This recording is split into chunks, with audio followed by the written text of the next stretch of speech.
Pemirsa, terima kasih pian masih bersama kami. Berita selanjutnya Mahabarakan. Gabungan Perusahaan Karet Indonesia Cabang Kalimantan Selatan, Wan Kalimantan Tengah menyalurkan bantuan ratusan paket sembako untuk korban musibah banjir di Katingan, Kalimantan Tengah. Bantuan ratusan paket sembako ini diterima Wali Kota Banjarmasin di lobi Balai Kota Banjarmasin besokan Kamis 9 September 2021. Gabungan Perusahaan Karet Indonesia Gapkindo Cabang Kalimantan Selatan dan Kalimantan Tengah menyalurkan bantuan ratusan paket sembako untuk korban musibah banjir di Katingan, Kalimantan Tengah.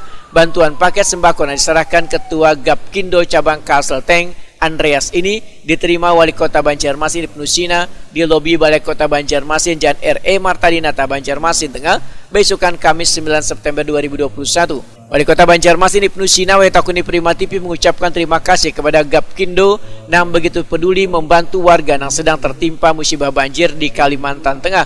Sebelum dibagikan, nantinya akan didata terlebih dahulu, kemudian dikirim ke daerah terdampak banjir. Ibnu Sina juga mengapresiasi kepedulian Gapkindo pada warga terdampak COVID-19. Bantuan ini nantinya akan disalurkan ke 3 wilayah kerja perusahaan sawit di Banjarmasin. Sebetulnya bantuan ini sudah lama dikomunikasikan oleh Pak Andreas Winata bahwa mereka akan membantu, apalagi pas PPKM kemarin, dan kami bisa mengarahkan ke beberapa tempat sesuai juga dengan wilayah kerja perusahaan-perusahaan karet yang ada di Banjarmasin.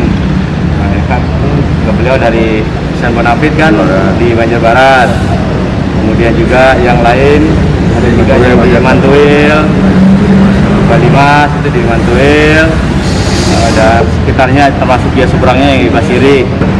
Nah, oleh karena itu langsung kami sampaikan kepada warga di sekitar, nanti yang datanya sudah diinventarisir oleh masing-masing kelurahan.